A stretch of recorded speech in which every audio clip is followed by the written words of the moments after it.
Hello everyone. आज ऋषि कुमार जी से जानेंगे कि ये क्या चैलेंजेस फेस करते हैं अपनी स्टडी में, और सिर्फ स्टडी में ही नहीं, ये अपनी ऑर्डिनरी डेली लाइफ में भी बहुत सारे चैलेंजेस फेस करते हैं। उस चैलेंजेस के बारे में बात करेंगे। जी ऋषि कुमार जी, आप बताइए अपने सारे चैलेंजेस को आप वन बाय वन बता दीजिए, कोई इसमें झिझकने की बात नहीं। जी बताइए। देखिए, चैलेंजेस तो बीइंग विजुअली इम्पेयर्ड जी मुझे काफ़ी चीज़ें फेस करनी पड़ती हैं। जी जैसे मैं directly I don't go through the books, जी है ना। तो मैं उन किताबों को लार्ज फॉन्ट में प्रिंट निकलवा लेता हूँ। जी जो भी मुझे कंटेंट ज़रूरी लगते हैं, मैं उसको लार्ज प्रिंट में फॉन्ट में निकलवा लेता हूँ, फिर मैं उसको पढ़ता हूँ। जी या मैं टैब में उसको स्कैन करके पीडीएफ बना लेता हूँ, जी और फिर मैं उसको जूम कर लेता हूँ, उसको पढ़ता हूँ। जी और लेक्चर्स पे और ऑडियोज वीडियोस पे मैं रिलाई ज़्यादा करता हूँ, उसको सुन के एक मैं उसको याद कर लेता हूँ। या फिर मैंने जो खुद के ही नोट्स पढ़ रखे हैं, उसी को मैं वॉइस रिकॉर्डर से रिकॉर्डिंग कर ली मैंने, और फिर मैं उसी को सुन लेता हूँ। जी और मैं लिखने के लिए भी, चूँकि मुझे टाइम ज़्यादा लगता है, तो मैं एडिशनल टाइम मुझे दिया जाता है। ऐसे ही पर्सन विद डिसेबिलिटी एक्ट 2016 आप उद्योग के एक्ट के हिसाब से देखें तो पर 1 आवर पे 20 मिनट्स मिलता है, तो एक्स्ट्रा मिलता है। तो 3 घंटे के पेपर सेमेस्टर में भी होते हैं, तो 1 घंटा एडिशनल मिलता है। इवन आप कोई भी स्टेट पीसीएस यूपीएससी का मेंस लिखते हैं, उसमें भी 1 घंटा एडिशनल मिलता है। दिक्कत ये होती है कई सारी परीक्षाओं में वो कमीशन की ओर से आपको स्क्राइब दे दिए जाते हैं, और कई सारी परीक्षाओं में वो नहीं देते, आपको खुद अरेंज करना पड़ता है। तो मैं बिना स्क्राइब के ही खुद से ही पेपर दे लेता हूँ। जैसे मैंने इलाहाबाद एलएलएम एंट्रेंस का पेपर दिया था, तो मैंने कोई स्क्राइब नहीं रखा। तो उसमें होता है, मुझे चूँकि मॉनिटर मैं देख नहीं पाता पूरा, तो मैं मॉनिटर को खींच के बिल्कुल आगे कर लेता हूँ। वो लोग को कहते हैं ये क्या करो, मैं तो देख नहीं सकता, तो मैं क्या करूँ। मैं मॉनिटर खींच के आगे कर लेता हूँ, और मैं हाफ आई ग्लास वगैरह वो जूम कर देता है चीज़ों को, वो रखता हूँ। मैं उससे फिर देखता हूँ, और फिर ऐसे करके मैं सॉल्व कर लेता हूँ। तो इस बार भी मैंने कई सारे सेंटर्स पे ऐसे होते हैं, कंप्यूटर में वो मैग्नीफायर की व्यवस्था रहती है। आप मैग्नीफायर ऑन कर लीजिए, और जहाँ जहाँ आप ले जाएंगे कर्सर को, वो फॉन्ट बड़ा करता जाएगा। कई जगहों पे वो सुविधा नहीं होती, वो फॉन्ट कुछ बड़े होते हैं पर उतने बड़े नहीं होते हैं, तो वहाँ पे वो दिक्कत होती है। पर मैं ऐसे ही एग्ज़ाम तो ऐसे ही देने पड़ते हैं। अच्छा। अब जैसे धीरे धीरे आप देखेंगे, सुप्रीम कोर्ट की रूलिंग्स आई हैं बहुत सारी परीक्षाओं, जैसे एआईबी का पहली बार ऐसा हुआ। हालांकि जब मैंने दिया था तब ये सुविधा नहीं थी। जी अब एआईबी 20 और एआईबी 21 में उन्होंने स्क्रीन रीडर की सुविधा दे दी है। कंप्यूटर में वो स्क्रीन रीडर होंगे, और आप सॉफ्ट कॉपी पेन ड्राइव में ले जा सकते हैं, बेयर एक्ट्स की वगैरह। ये तो ऐसे ही कुछ परीक्षाओं के लिए सुप्रीम कोर्ट की रूलिंग्स हैं कि स्क्रीन रीडर रहते हैं, पर वो व्यवस्था आपको बहुत सारे सेंटर्स पे हो नहीं सकती। तो जो भी बच्चे विजुअली इम्पेयर्ड हैं, उनके लिए लो दिक्कत विजन होती वाले, है। उनके लिए दिक्कत होती है। और वो स्क्राइब भी अरेंज कई बार जो उनकी ओर से, जैसे यूजीसी की ओर से अगर आप स्क्राइब लेंगे, तो वो उतने कॉम्पिटेंट नहीं होते आपको क्वेश्चन रीड करके बताएं।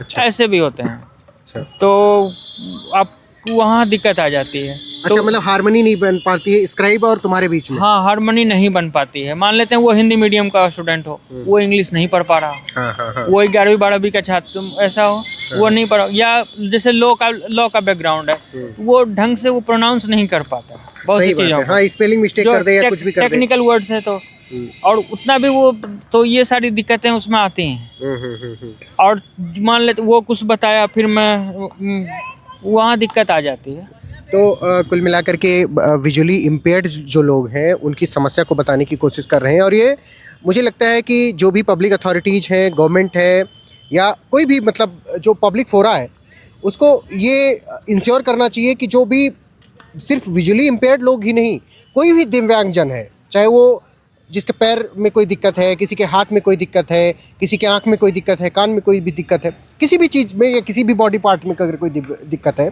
अगर वो दिव्यांग है, मेरे कुल मिला के कहने का मतलब है, तो उसके लिए एक्सेसिबिलिटी चीज़ों की बढ़ाई जानी चाहिए। क्यों? क्योंकि तभी आप भैया जो राइट टू इक्वलिटी है उसको आप प्रोपोगेट कर पाओगे। अदरवाइज ये सिर्फ किताबी ज्ञान है कि राइट टू इक्वलिटी है, सबको इक्वल अपॉर्चुनिटी है, इक्वल अपॉर्चुनिटी ऑफ एजुकेशन है, एम्प्लॉयमेंट, ये सिर्फ कहने की बातें हैं। बताओ, एक कृपा शंकर पांडे है जो कि मतलब अगर चश्मा लगा ले तो एचडी में देख रहा होता है हर चीज़, और एक ऋषि कुमार है जो चश्मा लगाने के बाद में भी इनको जूम करना पड़ता है। तो दोनों इक्वल नहीं हुए ना बाबू। जब इक्वल नहीं हुए तो क्या करना होगा, इनको कुछ ना कुछ उसमें इनकी एक्सेसिबिलिटी बढ़ाने का काम करना होगा। क्या कहना चाहोगे? हाँ बिल्कुल। तो इस पे गवर्नमेंट को, और सिर्फ गवर्नमेंट को नहीं, गवर्नमेंट तो खैर पॉलिसी बना दे रही है, पार्लियामेंट पॉलिसी बना दे रही है, एक्ट बन जा रहे हैं, बट हमको ग्राउंड रियलिटी पे उनके इम्प्लीमेंटेशन पर जोर देना होगा। क्योंकि हमारे देश में पॉलिसीज़ तो बहुत अच्छी अच्छी हैं।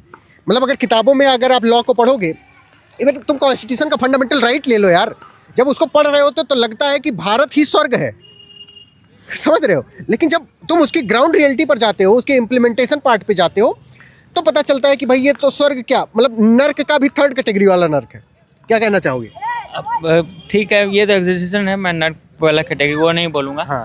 पर जो पॉलिसीज़ है गवर्नमेंट की, वो सारी बिल्कुल ग्राउंड लेवल पे आनी चाहिए। बिल्कुल, और उनके इम्प्लीमेंटेशन पर थोड़ा ज़्यादा जोर दिया जाना और चाहिए। जितनी भी संस्थाएं हैं परीक्षा कंडक्ट कराने वाली, जितने भी कमीशन हैं, जी उनको एक अरेंजमेंट तो करनी ही चाहिए कि इनके लिए एक्सेसिबल फॉर्मेट में वो सारे सिस्टम पे वो सॉफ्टवेयर मौजूद हों, स्क्रीन रीडर हों या प्रॉपर मैग्नीफायर उपलब्ध हों उनमें। जी। और एक समस्या ये भी आती है कि मान लेते हैं सेंटर्स काफ़ी दूर दे दिए गए, अब जो बच्चे फिजिकली चैलेंज्ड हैं तो उन्हें अपने सेंटर तक जाने में दिक्कत हो जाती है। जी। उन्हें किसी का सहारा लेना पड़ता है, तो सेंटर उनके होम सेंटर ही उन्हें दिया जाए तो वो बेहतर है। जी। तो जैसा ऋषि कुमार जी ने कहा कि बहुत सारी समस्याओं को खैर उन्होंने उजागर किया, लेकिन दो तीन जो बहुत प्रोमिनेंट बात है कि भाई एक दिव्यांग अगर इंसान है तो उसकी अपनी दिव्यांगता, यानी जो कई बार होता है कि मतलब उसको बेबसी, वो तब महसूस होती है जब उसको कहीं मतलब अपने डोमेन से बहुत बाहर निकल कर जाना पड़ता है। जैसे इन्होंने कहा कि सेंटर बहुत दूर दे दिया। भैया अगर मान लो कोई विजुअली इम्पेयर्ड इंसान है, वो दूसरे शहर में गया, उसको रास्ता नहीं दिख रहा है, उसको साइन बोर्ड नहीं दिख रहे हैं, उसको चीज़ें नहीं पता चल रही हैं, तो उसको किसी दूसरे का सहारा लेना पड़ेगा। उस मोमेंट पे वो अपने आप को मतलब एक असहाय महसूस करेगा। तो इसलिए ये जो भी एग्जामिनेशन कंडक्टिंग बॉडीज हैं, चाहे वो एनटीए है, चाहे वो सीबीएसई है, चाहे वो यूपीएससी है, चाहे यूपीपीएससी, मतलब कोई भी स्टेट सर्विस कमीशन है, तो उनको ये बात इंश्योर करनी चाहिए कि भैया सारी चीज़ें एसेसिबल बनाओ, पहली चीज़। दूसरी चीज़ कि सेंटर कहाँ पे अलॉट कर रहे हो, इस चीज़ का विशेष ध्यान रखा जाना चाहिए कि उनको होम सेंटर दिया जाना चाहिए, राइट, होम सेंटर दिया जाना। तीसरी सबसे बड़ी चीज़ कि जहाँ कहीं पर भी मान लो कंप्यूटर बेस्ड एग्जाम है, तो वहाँ पे इनके जो कंप्यूटर होने चाहिए वो स्पेशलाइज्ड कंप्यूटर होने चाहिए, अलग एकदम। इनके सिर्फ एकदम क्या कहते हैं उसको, कि तुम्हारे लिए उसको अलग से क्यूरेट किए जाने चाहिए। क्या कहते हैं आप उसी कंप्यूटर में जैसे एनवीडिया सॉफ्टवेयर हैं, जॉस हाँ। सॉफ्टवेयर हैं, ये सारे इंस्टॉल कर दिए जाते हैं जी। वो स्क्रीन रीडर सॉफ्टवेयर होते हैं जी। फिर वो आपको सब कुछ रीड कर सकते हैं, वो रीडेबल फॉर्मेट में आ जाते हैं सारी जी। चीज़ें। तो वो सारे मुहैया कराना अगर पॉसिबल है तो वो करा देनी चाहिए। और पॉसिबल क्या नहीं है भाई, गवर्नमेंट के पास क्या पॉसिबल नहीं है, गवर्नमेंट जो चाहे करवा सकती है। एग्जामिनेशन का फॉर्म फीस हम लोग इतना पैसा देते हैं, वो चाहे तो उससे करवा दे। आप समझ रहे हो, मतलब समझो भाई कि अगर तुम सच में इंक्लूसिव इंडिया बनाना चाहते हो जिसमें सबको इक्वल अपॉर्चुनिटी हो सारी चीज़ें अवेल करने की, तो आपको करना पड़ेगा ना भाई। सिर्फ कहने से, ज्ञान देने से नहीं होता ना, तो आपको करना चाहिए। आप जो भी गवर्नमेंट अथॉरिटी इस बात को सुन रहे हैं और नहीं सुन रहे हैं तो सुनो, नहीं सुनोगे तो हम शेयर करेंगे, तुमको टैग कर देंगे इसमें, ठीक है, और तुम्हें सुनना पड़ेगा और तुम्हें करना पड़ेगा, ठीक है। इसी नोट के साथ हम ऋषि कुमार जी से की तरफ से एक बार फिर से अपील करना चाहते हैं कि जो भी गवर्नमेंट अथॉरिटी है, जो भी पब्लिक प्लेटफॉर्म है, जो भी एग्जामिनेशन कंडक्टिंग बॉडी है, वो सब क्या करें कि इंक्लूसिवनेस पर फोकस करें, एक्सेसिबिलिटी बढ़ाने पर फोकस करें। इन्होंने तो जैसे बेसिकली इन्होंने सिर्फ विजुअली इम्पेयर्ड लोगों की बात कहने की कोशिश की, लेकिन मैं थोड़ा इनकी बात को और एक्सटेंड करके कहना चाहूँगा कि मान लो कोई अगर सुन कम पाता है, हाँ, वो सबके लिए वो एक्सेसिबिलिटी बढ़ाई जानी चाहिए। हियरिंग इम्पेयर्ड हो सकते हैं, ऑर्थोपेडिक हो सकते हैं, तो उन सबकी चीज़ों का ख्याल रखना चाहिए हमको, ठीक है। तो इसी नोट के साथ थैंक यू सो मच, और जुड़े रहिए हमारे लीगल नैरेटिव के साथ। अगर आपको लॉ के फील्ड में कुछ अच्छा करना है या किसी भी फील्ड में कुछ अच्छा करना है, क्योंकि लीगल नैरेटिव हर फील्ड में कुछ दिन में सब आने वाला है, ठीक है। तब तक के लिए bye bye, see you in the next.